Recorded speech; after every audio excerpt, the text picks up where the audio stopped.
Another great rivalry in the making between Omega and Aurora as Welcome Omega to manages to Mobile extend Legends. the series after a amazing play Nail from biter. the Chuck Mamba himself. Nail biter is how that last game went. This series alone has been phenomenal. A lot of early poke here already happening too, but yeah, we've had time to have a breather here, Ingan. Honestly, regardless of the outcome, everyone won in this series, especially for game number 2. Whew. But right now, Renegade has the high loss. So this is going to be crucial because this was the game-winning pick for Omega during game number 2. Yep. And on the other hand, the captain himself going back to his roots with one of his signature picks, the Grok. Yeah, this is the, I don't know if, I would say like second signature, right? Behind the Kufra, I Yeah, would of say. course. The Grok Mamba is going to be playing this one, and I think you have to, if it's any other thing, to go against the Hylos, a hero that has been making waves through the meta just globally. What better way to do it than Chaknu getting the Grok out for this game? And so with that, again, you're looking to set things up, whether that's through the Glorious Pathway, and you got to kind of see how that all unfolds through the game here.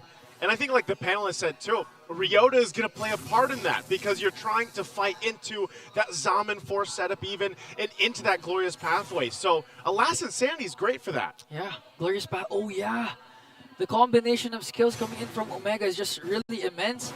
And now looking at the gold lane matchup, Doming not having a hard time up against Jom. Surprisingly, this is a Harith. Wow. And on the other hand, Turtle has spawned in the bottom lane. This time, Omega starting things off. All right, really quickly too, wow. Okay, I think they're just going to go ahead and grab that, and Doru gets the first objective here. Okay. Nothing they can really do about that. That was just such a decisive decision. Yeah, and compared to game number 2, this is actually a better start for Andoryu. If you can recall correctly, he was taken down 2 minutes, blood. 3 minutes in, first blood. So now Andoryu has the flexibility of actually overextending, especially in the mid, to get those pickoffs that he wants, especially onto Yue or onto Demon Guide. You can feel the Domeng knows, right? There's something possibly happen up here too, and that's the thing. Chaknu's going to be everywhere, especially on the Grok. And I think when you see this matchup so much, the Mozcom versus the Harith, they both shine in different ways throughout the course of the game. The parent thing is obviously we've been talking about it all the time. But Mozcom with the Spirit of Destruction, you can continue to push in the side lanes and then join the fight. Yeah, but as long as you land it, right? But for me, honestly, I feel like the What do you like better? Omega timers this time for me is early game to mid game. Early game to mid? Because late game, I'm really leaning towards Aurora. Okay, you like the lineup more for Aurora here late game. I would say, you know, in this case, if Smart Omega gets an early lead, that's great for them. They scale up pretty quickly, like you mentioned. Yeah. Especially when you have this pressure in the mid lane. Quick usage. Dominator's Descent already going to be used, so they get that out. That's a major thing out for Yue. That's a good fracture play here from Andoryu, baiting out the Dominator's Descent, especially in 30 seconds. A Turtle will spawn again. A while ago, we've seen Aurora just give it up. No trades, no cross-map plays happening here. But that's you can actually expect that because you really have to wait for Demon Guide and Moscow to really get into their groove. Edwards here. He's going to get knocked up with a wild charge. There's the Glorious Pathway being laid down too. They try to disengage, but Ryota! they get the flicker out from Ryota with the last Insanity. Going to be able to pick up Edward and now Renegade front of it all, but they just call it off. They already lost one. Smart Omega slowly building the lead they've got, and now Turtle's up. You expect this from Omega's lineup. It's a really dive-centric lineup. You have the X-Borg, you have the Nolan, plus the Grok, and their power spike is really early towards the mid-game. And this is the danger because Omega, once they reach the middle lane, once they reach the mid-game, if they don't get those neutral objectives, especially the Lord, Aurora can really bounce back. They can really manage the waves clearly with the Moscov's presence here. So for me, the timer, the pressure is still on Aurora's side despite having a 2K gold lead! Whoa, Chaknu. Just going to get punished here. All right, we got to take a breather. Demon Knight gets the kill there, but man, again, you know, you're talking about timers here and everything else, Ingan, but so far this early game, I know it's been 2 objectives in the hands of Smart Omega, but yeah, I don't know. I think if we get to the late game, it really could be a shining or a moment for Aurora's lineup Yeah, to make it work. I honestly got shocked that Demon Kai was able to answer back right away. Yeah. Because I was honestly expecting them to wait it out, make sure to get those, make sure to get the economy as much as possible balanced. But as we head on to a technical pause, we can see a lot of fans here jam-packed day once again for week number 2, Naisu. Yeah, of course, all in good spirits here. Great series, great star match that we have for the week. You know, and we get a quick timer up here, 1 minute. We're hoping, we're hoping it's 1 minute. You guys watched yesterday again, you know, just poking some fun out there. I was on desk alongside good friend Leo. Know, props to Antianara Rockhard at Midnight. Yeah. For pulling off in between talk show. Little talk show. Yeah. A little talk show. This one should be quick though, to get things situated here. So. Of course, like when we look at the lineups that we have on the table, I think, I don't know, man. Game 3, it's anybody's game. I know we already said, like, you know, you're gonna see this lineup shine faster or get the fire going faster here. Okay, hey, hold on. Let's go, Coach Ducky, as we enter back into the Land of Dawn. A while ago, we just saw Demon Kite have his first kill onto Chaktu. Yeah. All right, yeah. So as we're back in the game, Chaktu was taken out. Big, quick plays coming through, too. And like you said, that was a quick punishment for Aurora. I mean, it's even across the board in terms of kills, but Smart Omega so far has controlled a lot of the objective game in this early portion of the game, and that's what matters here. And if they continue that way, if Aurora doesn't answer to that, they're going to have some troubles here. Yeah, it's really the Chakmu effect. Him having the Grok, making sure that he provides a lot of information and vision for his team. But on the other hand, look at this, Renegade still has the high loss. Oh. You can really feel the damage coming in from Ryota and Oki. Again, that's a high loss but a high HP. But still 50% after just a couple of pokes coming in from Omega. On this top side, Edward going to force Jome off. Look how many bodies are up, yo. Conceal going to be used. Chaktu won't find the connection, but they force the fight anyway. But they don't have the minion waves pushing in. The rest of the team making its way up top. Luckily for Aurora, no one goes down in the exchange. An off-angle wild charge, because Chakmu was really predicting that both of those players from Aurora were going to go back. But then, those two players actually predicted what Chakmu was supposed to do. It's a mind game. It's a mind game. It's a chess game between these two teams. And finally, the last turtle up for grabs has just spawned. A while ago, Omega picked up 2 turtles uncontested without any trade coming in from Aurora. And this time, Aurora's 4-man lineup is here. The crucial factor for this last clash, or last turtle clash, would be the Spear of Destruction coming in from Doming. Will it hit this time? Okay, they started up doing it quickly as they have in the past. I think they're going to be a little bit too late to the party as Endoru secures the 3rd turtle. Already clean sweep in the turtle department for Smart Omega. That's another Barangay Surprise special.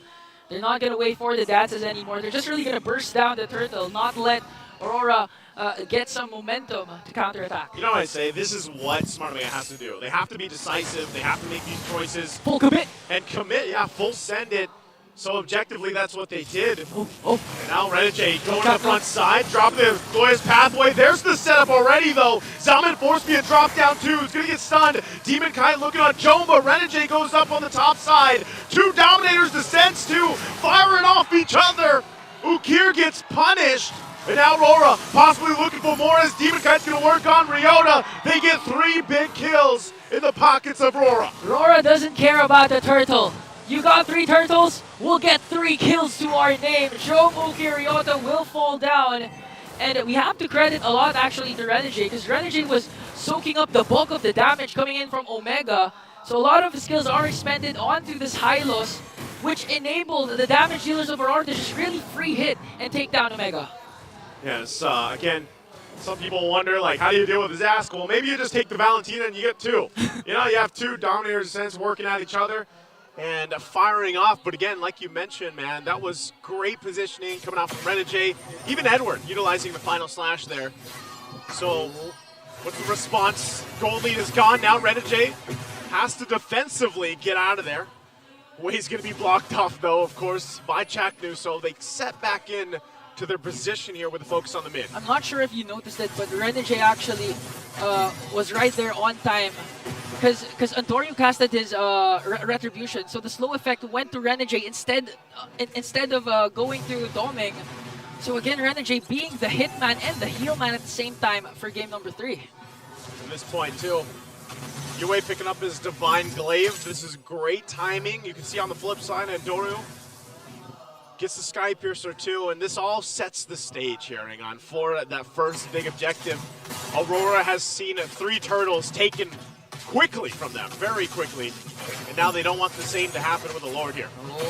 Andoryu not in a good position here because they're going to be spotted out here by Aurora. And as Andoryu picks up a Sky Piercer, you know, it adds pressure for me as an assassin. If I pick up a Sky Piercer, that means I have to get a lot of kills and at the same time don't get killed myself. And with Omega's lineup, you know there's already an internal pressure because they're going to dominate the early and the mid game, but towards the late game, it might be Aurora's game. So really, the pressure for me is on the Barangay side. Yeah, because at this point, with the lineup that they had, they could, you know, end up getting outscaled depending on how Aurora approaches this. Domeng gonna just wait patiently again. He kind of has an idea too. He knows. He knows. Dome.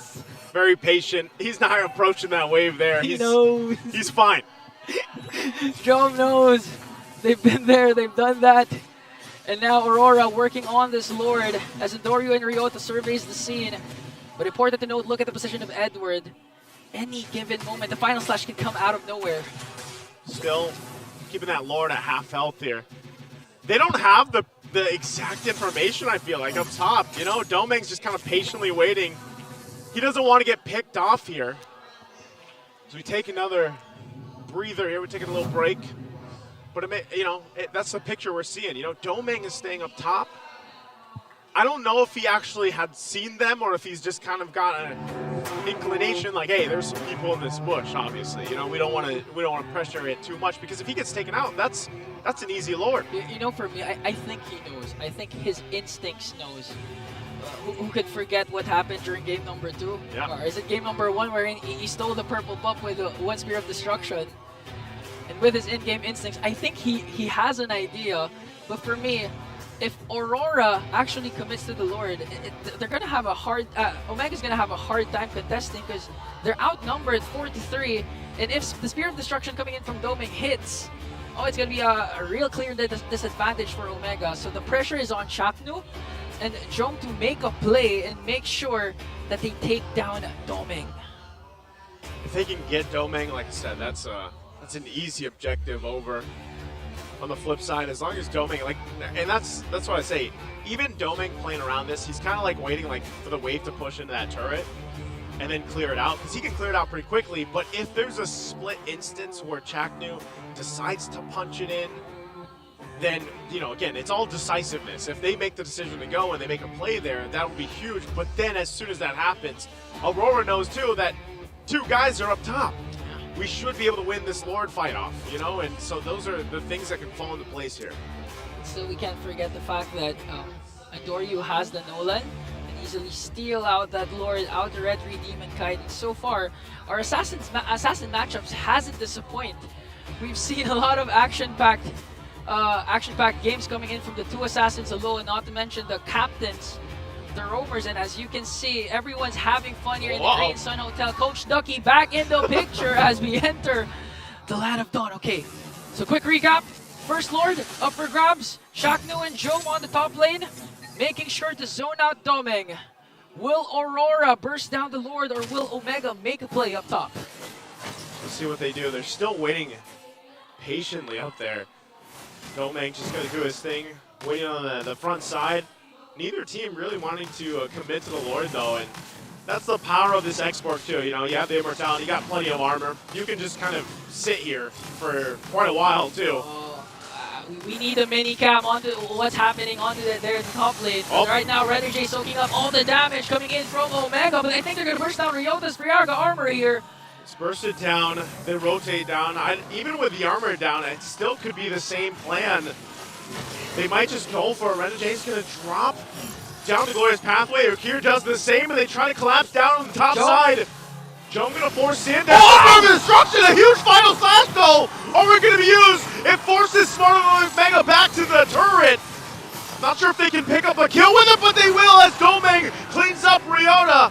And now, Aurora will get the turret. Can they get this Lord? There's going to be some repositioning here going on.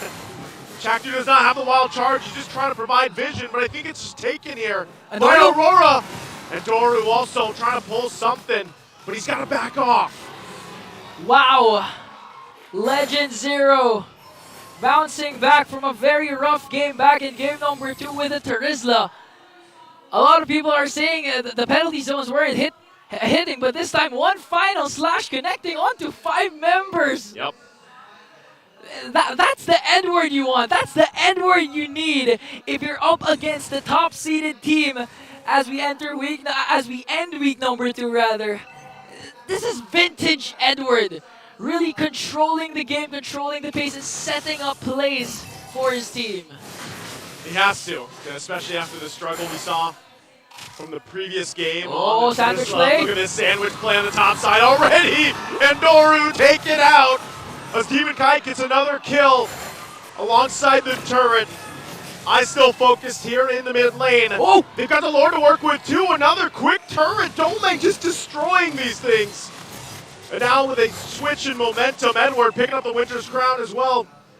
Renegade getting a little more defense.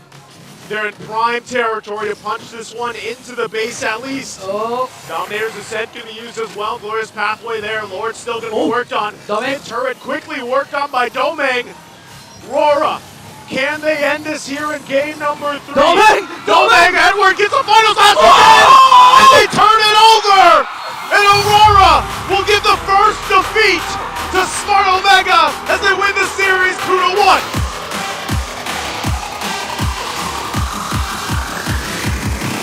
Aurora doing quick work with